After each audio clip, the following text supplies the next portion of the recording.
El cuarto trabajo de este segmento se denomina diferencias de los factores sociodemográficos y clínicos entre pacientes con deficiencias visuales, categorías baja visión y ceguera, en 7 centros de referencia de las 6 ciudades colombianas durante los años 2012 a 2017.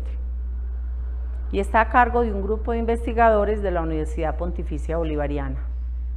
Buenos días, mi nombre es María José Usuga Martínez, hago parte de la Universidad Pontificia Bolivariana y del Semillero de Investigación. Hoy les vengo a exponer el proyecto integrado por estas personas que ven en pantalla, titulado Diferencia de los factores sociodemográficos y clínicos entre pacientes con deficiencias visuales categoría baja visión y ceguera en 7 centros de referencia de 5 ciudades colombianas durante el 2012 al 2017. Tenemos que la agudeza visual es definida como la capacidad de percibir y distinguir dos estímulos visuales separados por un ángulo. Vamos a tener que la clasificación CIE-10 la categoriza así: en visión normal, deficiencia visual moderada, deficiencia visual grave y ceguera.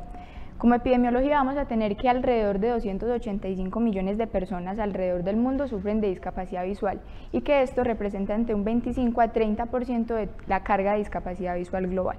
Y que las principales etiologías asociadas a esto son el envejecimiento. Acá tenemos a las enfermedades relacionadas a la edad como la degeneración macular asociada a la edad, enfermedades oculares crónicas, las ametropías no corregidas y la catarata.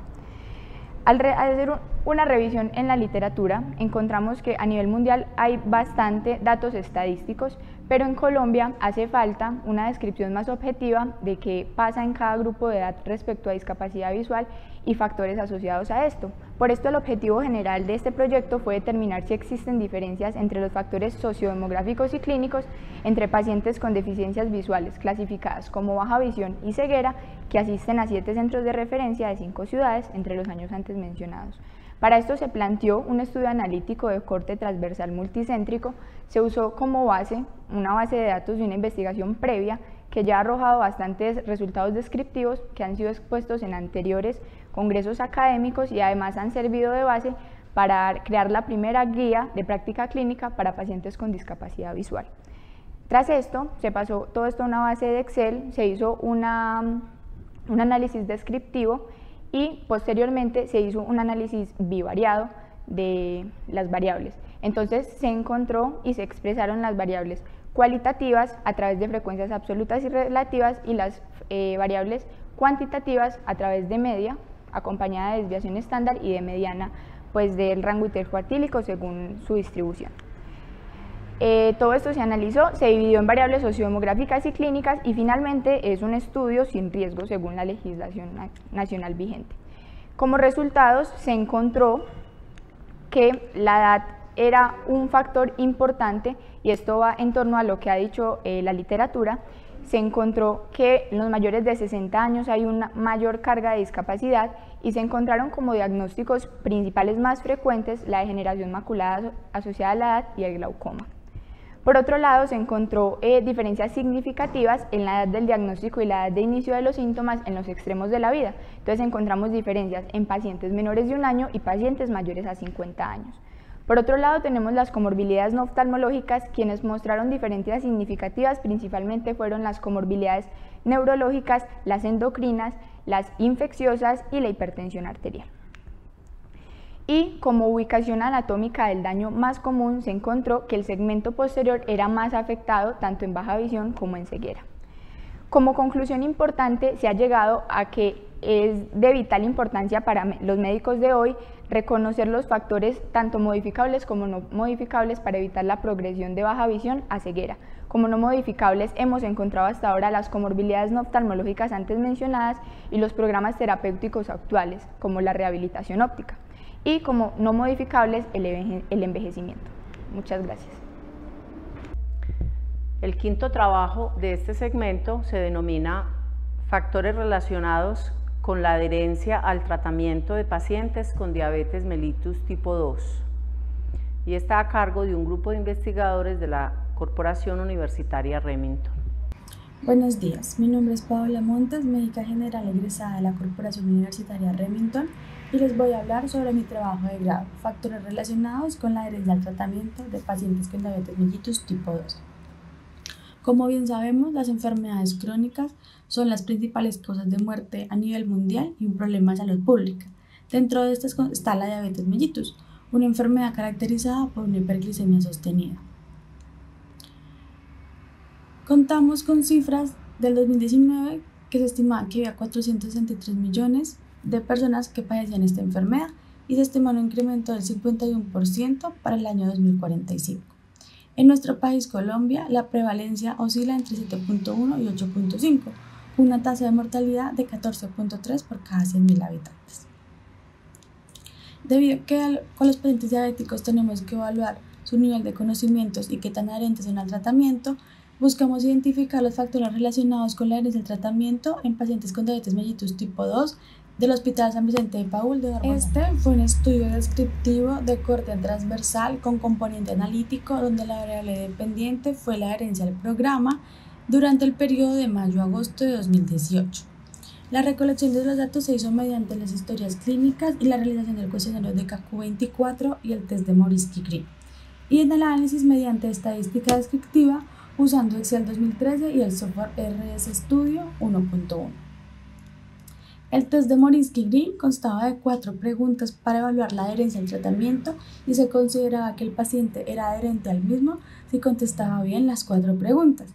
El instrumento de KQ24 eran 24 preguntas sobre la enfermedad y entre mayor número de aciertos, mayor era el nivel de conocimientos que tenía el paciente.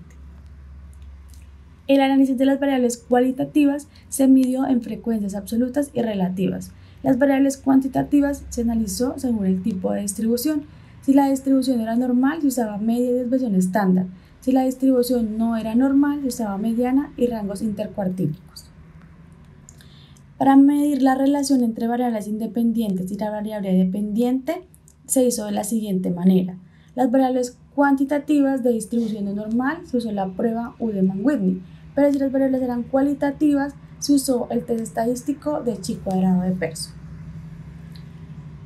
De un censo de 85 pacientes inscritos entre mayo y agosto de 2018, se incluyeron solamente 74 pacientes que cumplían con los criterios de inclusión: pacientes mayores de 18 años, pacientes diagnosticados con diabetes mellitus tipo 2, asistentes al programa que deseaban voluntariamente participar en el estudio y que tuvieran independencia de movilización y toma de decisiones. Los encontrados fueron los siguientes. Predominó la participación de mujeres con un 67.5. En cuanto al rango de edad, se encontró que la mayoría de la población se encontraba entre 50 y 70 años, siendo este un 60.8% de la población. Respecto al nivel educativo, se encontró que el 55.5% tenían educación primaria, seguidos con un 23% que tenían estudios de secundaria, y la proporción de personas en situación de analfabetismo correspondió a un 17.5%. Según el lugar de residencia, la mitad de los participantes vivían en la zona rural del municipio. La mayoría de los pacientes llevaban en el programa menos de 5 años y correspondían a un 48.6%. Cabe destacar que el programa está determinado que cada paciente asista por lo mínimo cada 3 meses al control, por lo cual debería tener 4 asistencias al año. En ese sentido, solamente el 51.4% de los pacientes tienen 4 o más asistencias en el último año. En cuanto a test de conocimientos de diabetes, se encontró que solamente el 5.4% de los pacientes tenían conocimientos adecuados sobre la patología, mientras el 47.3% tuvieron clasificación intermedia, al igual que el otro 47.3% que obtuvo conocimientos inadecuados. Según el valor obtenido para el test de Morisky-Green, se obtuvo que el 54% de los pacientes no cumplen el régimen terapéutico, o sea, eran no adherentes, y solo el 46% lo cumplen, o sea, son adherentes al mismo. Adicionalmente, también tenemos los siguientes resultados. El 32.4% tenía alteración de la hemoglobina glicada y la glicemia. El 28.4% de los pacientes no adherentes tenían conocimientos inadecuados, mientras el 18.9% de pacientes adherentes tenían conocimientos inadecuados, y solamente el 2.7% de los pacientes son adherentes y tienen conocimientos adecuados. También se correlacionaron ciertas gráficas, como el tiempo de evolución de la enfermedad en función con la adherencia al programa, y no se encontró asociación significativamente estadística. pero con el número de asistencia al programa y la adherencia se encontró una relación significativa entre ambas variables. Cuando miramos el nivel de glicemia promedio en función de la adherencia, pasó lo mismo que con la primera gráfica, no se encontró una asociación estadísticamente significativa. Como conclusión, este es el primer estudio que se reporta en la literatura sobre este tema y en esta población. Se encontró asociación significativa entre la adherencia al tratamiento con la asistencia al programa de promoción y prevención. También que pocos pacientes son adherentes y tienen conocimientos adecuados sobre su enfermedad, pero hay una relación proporcional entre estos. No se encontró asociación estadísticamente significativa sobre el control metabólico y la adherencia al tratamiento. Y en base a otras publicaciones no se encontró asociación estadísticamente significativa, pero tiene gran importancia clínica y se debe seguir trabajando en esta por parte de los pacientes y el personal de la salud.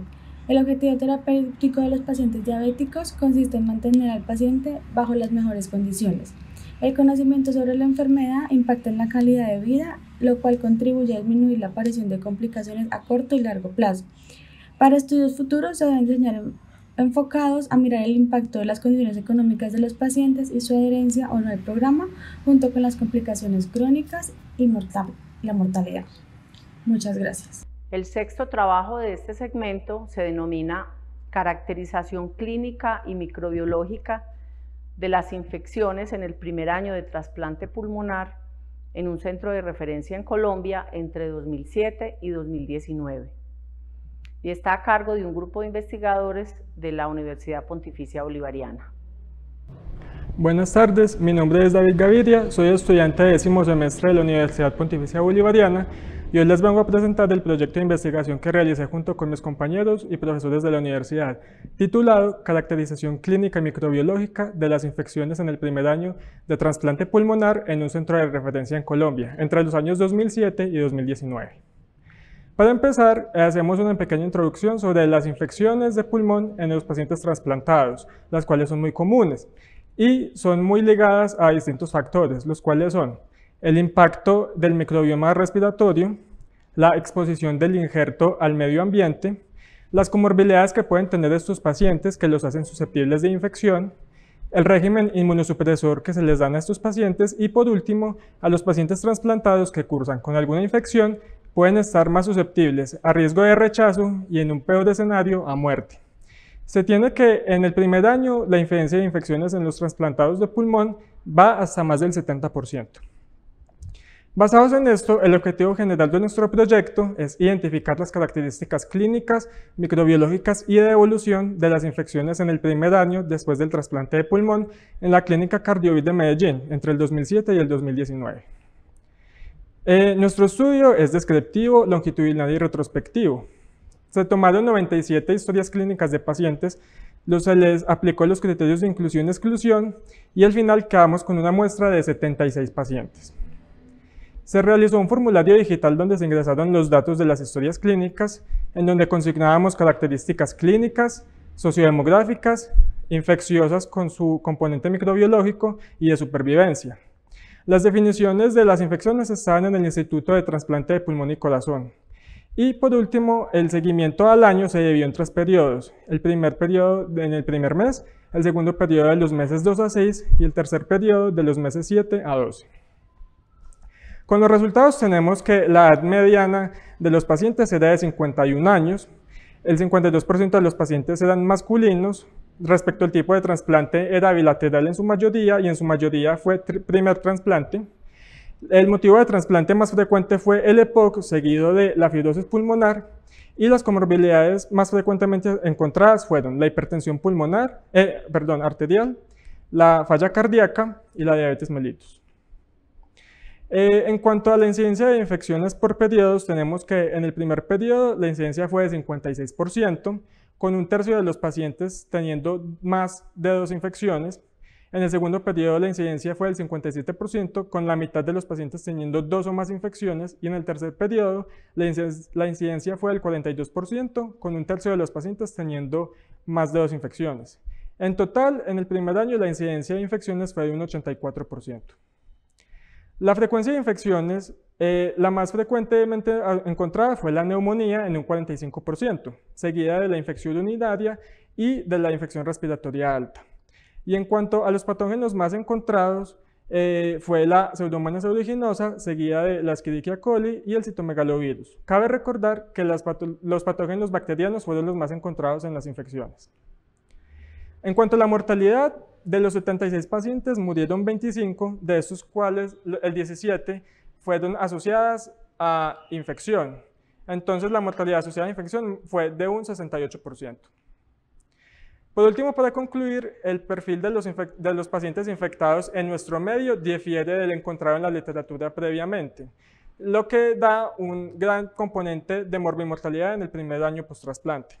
Hay que tener en cuenta el componente epidemiológico de cada institución, pues el perfil infeccioso puede variar entre instituciones, lo cual hay que tener en cuenta, sobre todo para un buen diagnóstico y un tratamiento y una profilaxis oportuna. Muchas gracias.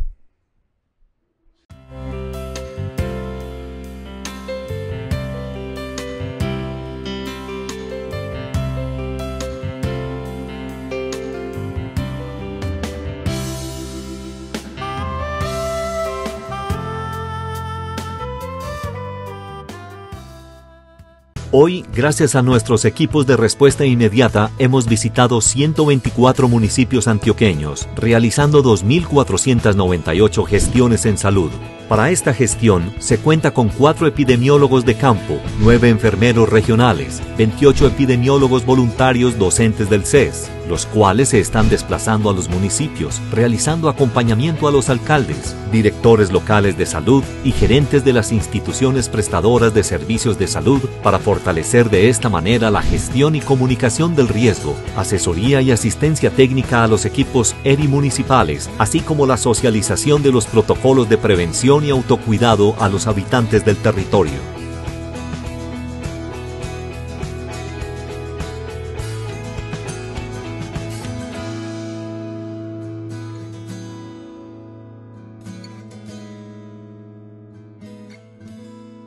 Unidos. Gobernación de Antioquia.